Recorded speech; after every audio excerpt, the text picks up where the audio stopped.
Hi there, and welcome to our weekly craft, a source for ideas, inspiration, and fun for crafters. I'm Sarah White, Chief Maker at ourdailycraft.com, and today I want to talk about starting new things, talking about new things, and why I don't like to talk about what I'm working on. It is really feeling like fall here.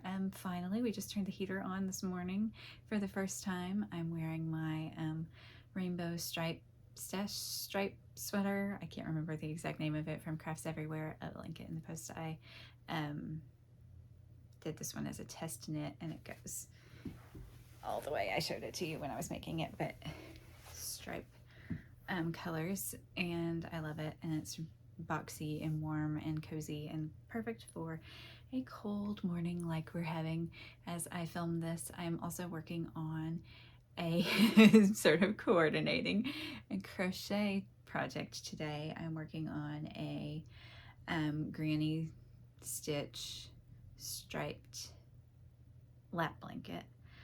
And I wanted to do, initially I was going to do 2 rows of every color, but then this green was my second choice. I only had enough for 1 row, so now I'm kind of thinking I might continue with a stripe pattern like that. So a 2 row, 1 row, 2 row, 1 row. So I'm doing this row of sort of a maroon color. I think all of these so far have been colored by Kristen, which was a Kristen Nicholas designed yarn from Classic Elite, which does not exist anymore. But I used some of her yarn in my color workbook, so I had like a lot of leftovers of that, and so I kind of started with those. And so yeah, I can't crochet without looking, so I probably won't be actually crocheting very much here, but I'm hoping that in the length of time it takes me to do this blanket that I will get better at not looking while I'm crocheting, because that'd be cool to be able to do, and I can do it with knitting just fine, but it's harder for me with crochet because I'm just not as practiced. And I feel like I need to look, even if I don't necessarily actually need to. And that's just a confidence thing, right? And I feel like people could probably knit without looking before they realize it until they try to like do it without looking. And then they're like, oh, that's not actually as hard as I thought it was. And so I'm sure it'll be the same for crochet. But then of course I'm doing granny stitch, so I have to do 3 in each hole, and so it's talking and counting and not looking and all of that at once is a little hard for me. So I will try not to look down too much while we're doing this. But I was thinking this morning about book projects because I'm working on a proposal. As I've told you a few times, that I started a proposal and then started another proposal. The other day at work, I had to do a getting to know you thing for our newsletter, and one of the questions was, what's your superpower? And I said mine was coming up with book ideas for books I'll never write. And that is probably a big part of why I don't like to talk about book type projects or big things when I'm working on them, or when I'm still in the thinking about them stages. And that's part of it, is that like people who haven't done it and maybe don't know like the process of how much, like I can say I'm working on a book about creative prompts for the year, and then it'll be, how's that book coming along? And like, well, I'm still thinking about it, which is work, but it's not like a thing that you can show for, or like I have a proposal out, or I'm under contract, or whatever. The process is slower than people who haven't done it know, and there's a lot of it that doesn't look like work, and so it's hard to quantify, I guess, maybe. And so like when somebody asks you, how's that book going, and you're like, whatever, like I don't really know, and that sounds like you're just not trying to not give them an answer. But there's really a lot of like thinking and writing through stuff, and behind the scenes process things even before you get to like, I'm sending off a proposal, or I'm writing the manuscript, or whatever. And so that's a big part of why I don't want to talk about it, because all of that sounds like it's like I'm not working on it, but I am. I'm thinking about it. I'm writing in my morning pages about it. I'm making a list of projects. All that stuff is happening, but it doesn't look like progress toward an actual book. So that's a big part. But also, like, because I have so many ideas, I was thinking about this the other day. A friend of mine and I went to a writer's retreat that Natalie Goldberg did in New Mexico. Gosh, like 6 years ago, maybe. I don't even know. It was a long time ago. And we were both talking about book ideas that haven't seen the light yet, and that's not a judgment on either of us, really. It's just, and it's the book I was talking about is something I'd still like to write, but it just never got beyond that, oh, that'd be a cool book to write stage yet.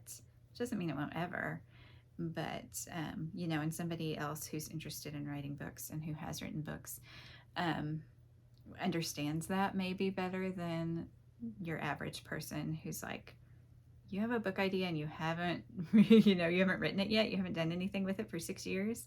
Yeah, I have older book ideas than that, thank you very much, that hopefully I'll get onto this year or next. But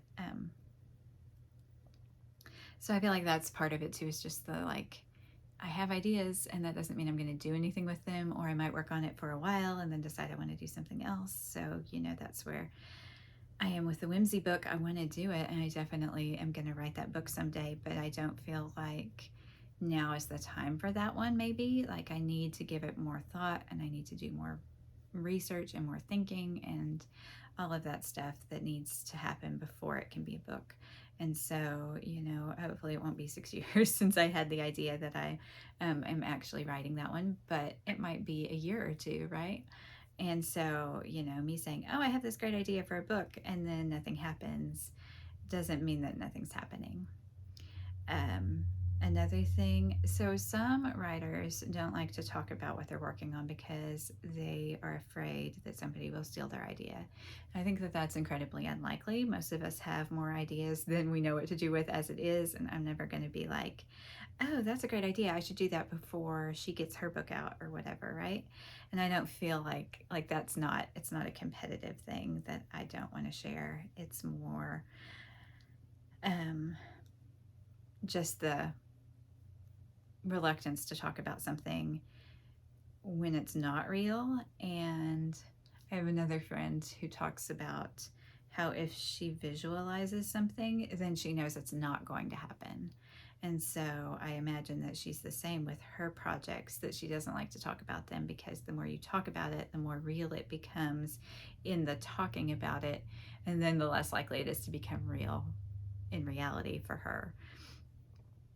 Because she has like backwards manifesting, I guess. I don't know. I mean, she's into woo stuff, so I don't know how that works. But something about putting the energy into the visualization takes it out of her ability to actually do the thing or have it work out the way she intends in the visualization or whatever.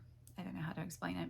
But I kind of feel like that's a thing too. Like, if I talk about it too much and it becomes too real, just in talking about it and thinking about it, that like somehow it's done already, and then I don't have to actually do it, right? And some people are like that, like novelists and story writers.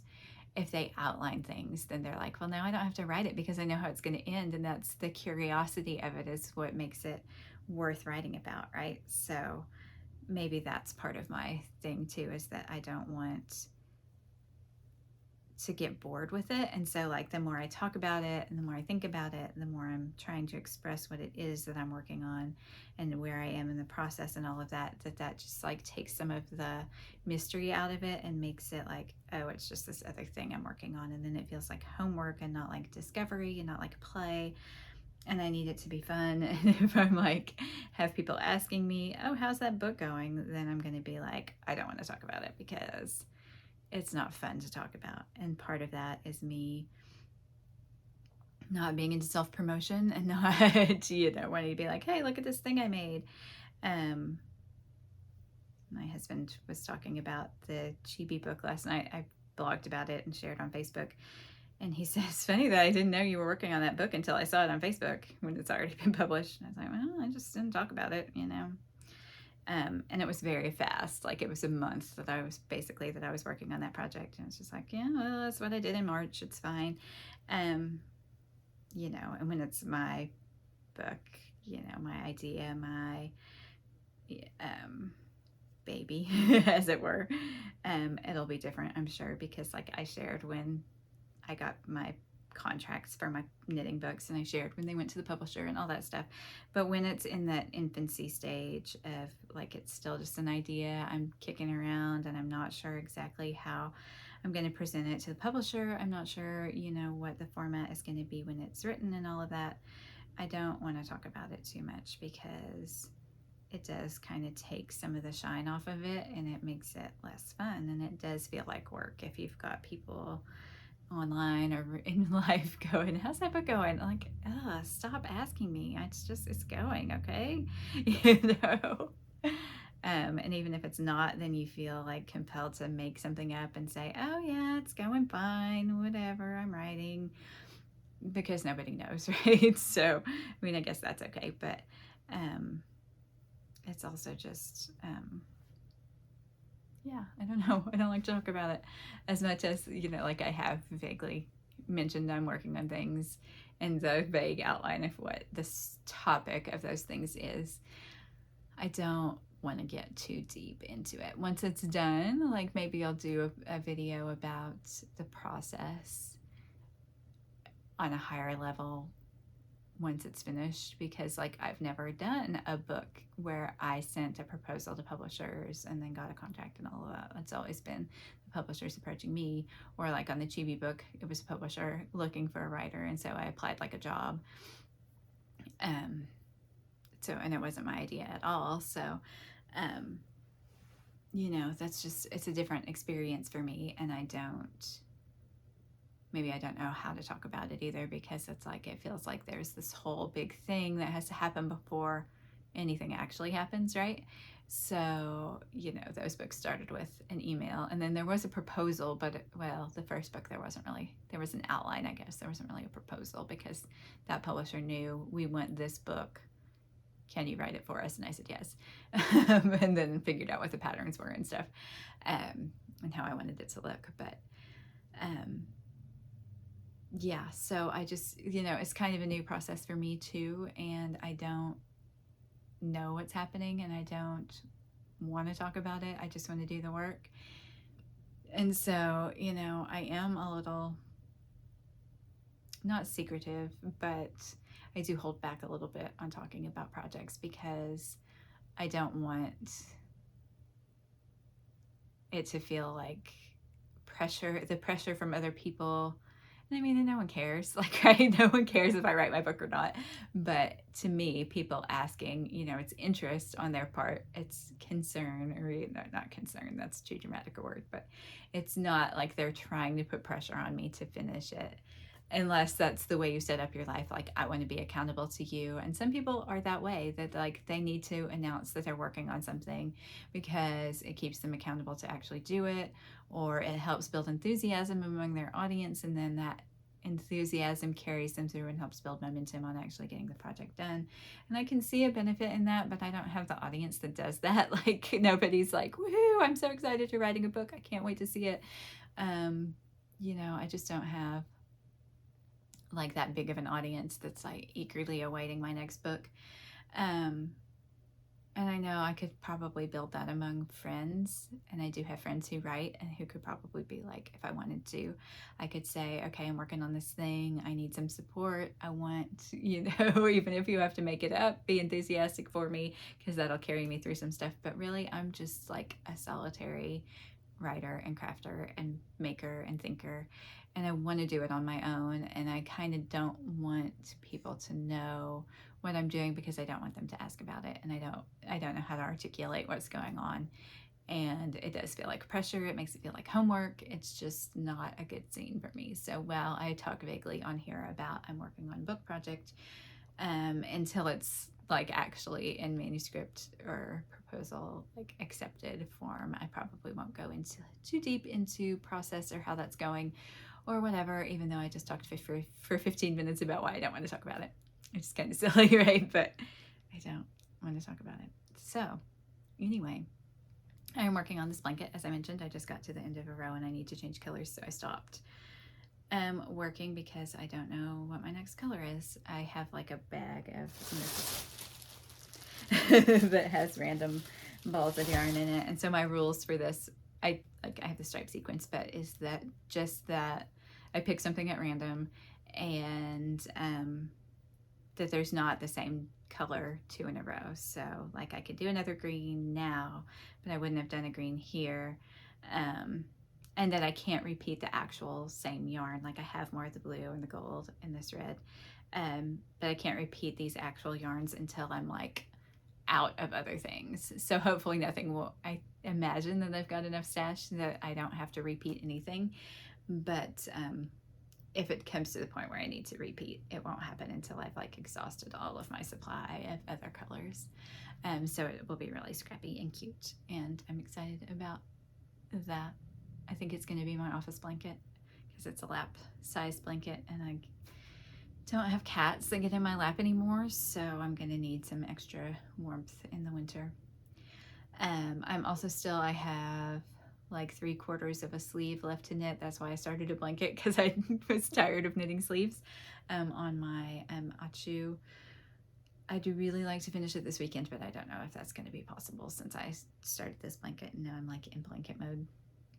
I am reading Satanic Verses. I think I was last week too. It's long and dense, and I'm trying to just like let it carry me. I think I said that last week, that it's like reading Ulysses, where it's just like you just kind of have to buckle in and go through it and see if you can get anything out of it. And I don't know that I'm getting anything out of it, but it is a book that I always wanted to read, and so I'm getting that out of it, even if I'm like, I don't know what I just read. You know, that's okay. Let's see, I finished How to Change Your Mind. I watched a fun documentary that I think was called The Booksellers. It's about the antique and rare book trade. It's about, you know, book dealers. I think they were all based in New York, but that's just because there's like a market there for that. And so it's a little bit about collectors and how the book dealers themselves have their own collection. I mean, the books they sell are a collection, right? But that they have idiosyncratic things that they like to collect, but also in some of the collectors whose collections have gotten so big that they're like going to museums and being put on display and things like that. Which really made me want to collect books, which is weird. No, I kind of have had an inkling about, and I'm not sure which direction, because there's a few different things. Like, I really am interested in the old, like like knitting book, magazine, booklet, craft book things from like when those first started on the scene in the 1800s. But I'm also interested in like wartime knitting, World War II knitting pattern booklets. The like confluence of patriotism in knitting is interesting to me. And I have a couple of those like pamphlets of supporting the war effort knitting patterns that are cool. But I also just really love like the compendium craft books, the big thick books, which I've shown you a couple of in this vlog earlier this year.